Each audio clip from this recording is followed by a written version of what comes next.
प्यारे बच्चों, आज हम करेंगे 7th क्लास की विज्ञान की वर्कशीट नंबर 10, जो हमारे पाठ प्राणियों में पोषण से लिया गया है। तो आज की इस वर्कशीट का उपविषय है दूध के दांत तथा स्थायी दांत, यानी मिल्क टीथ और परमानेंट टीथ, मिठाइयाँ और दंतश्य। एक दिन घर में भोजन करते समय राजू, जो 7 साल का बच्चा है, उसने पाया कि उसका एक दांत ढीला हो गया है। तो वो स्थायी रूप से अपने दांत खोने के डर से रोने लगा। तो उसकी मम्मा ने मुस्कुराते हुए उसे दूध के दांत और स्थायी दांत के बारे में बताया। तो दूध के दांत चलिए पता करते हैं। ये आप लोगों को भी पता है कि छोटी आयु में दूध के दांत होते हैं, वो गिर जाते हैं, फिर ही परमानेंट टीथ आते हैं, यानी स्थायी दांत आते हैं। तो छोटी आयु में 1 से 2 साल की आयु के दौरान दांतों का पहला सेट निकलता है। लगभग 6 से 8 साल की आयु तक ये सारे दांत गिर जाते हैं। इन्हें दूध के दांत कहा जाता है। अरे हाँ, हम सब अपना दूध का दांत खो चुके हैं, फिर मेरा अभी के दांतों का सेट क्या कहलाएगा। जैसे आप अभी 7th में हो, तो आप 13-14 की उम्र में हो, तो आप लोगों का जो दांतों का सेट है वो स्थायी दांतों का सेट कहलाएगा। तो भोजन को हम मुंह के द्वारा ग्रहण करते हैं और दांतों की मदद से उसको हम छोटे छोटे टुकड़ों में पीस देते हैं। तो क्या आप जानते हैं, हम अपने जीवन में 2 बार दांतों का सेट प्राप्त करते हैं। 2 बार दूध के दांत और स्थायी दांत। जब दूध के दांतों के स्थान पर दांतों का दूसरा सेट निकलता है, तो उसे हम स्थायी दांत कहते हैं। और वो स्थायी दांत पूरे जीवन भर हमारे साथ रहते हैं, लेकिन बुढ़ापे के दौरान गिर जाते हैं।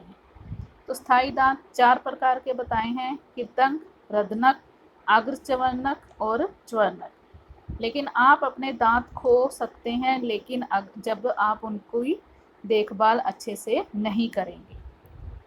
जी हाँ, तो दंतक्षय, यानी अगर हम भोजन करने और मीठा जैसे चॉकलेट, मिठाइयाँ खाने के बाद अपने दांतों को ब्रश नहीं करते हैं, सुबह शाम ब्रश नहीं करते हैं, तो मुंह में जीवाणु पनपने लग जाते हैं।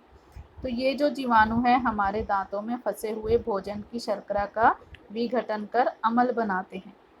यह अम्ल धीरे धीरे दांतों को नुकसान पहुंचाता है, जिसे दंतक्षय कहते हैं।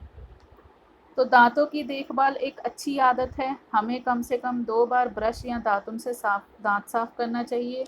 कुछ भी खाने के तुरंत बाद कुल्ला करना चाहिए, और मुख के अंदर गंदी उंगली या बिना धुली वस्तु नहीं डालनी चाहिए। तो इसी वर्कशीट से संबंधित कुछ क्वेश्चन दिए गए हैं, जिसके आंसर आप लोगों ने अपनी कॉपी में करने हैं। तो फर्स्ट है, आखिरी बार जब आपका दूध का दांत टूटा था, तब आपकी आयु क्या थी। तो आपकी आयु 6 से 8 साल के बीच में होगी। तो अगर आपको याद है, या मम्मी से पूछकर आप लिख सकते हैं। स्थायी दांत के विभिन्न प्रकार कौन से हैं। स्थायी दांत के 4 प्रकार हैं: कृंतक, रद्नक, अग्रचर्वणक और ज्वर्णक। दंतक्षय की रोकथाम के लिए किन्हीं 3 अच्छी आदतों को लिखिए।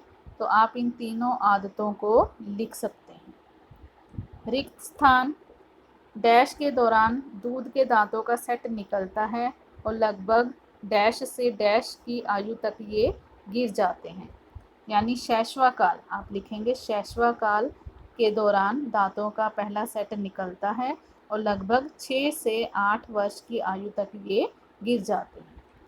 तो बच्चों, आपको वर्कशीट समझ में आ गई होगी। तो वीडियो को लाइक करना, सब्सक्राइब करना, और थैंक्स फॉर वॉचिंग।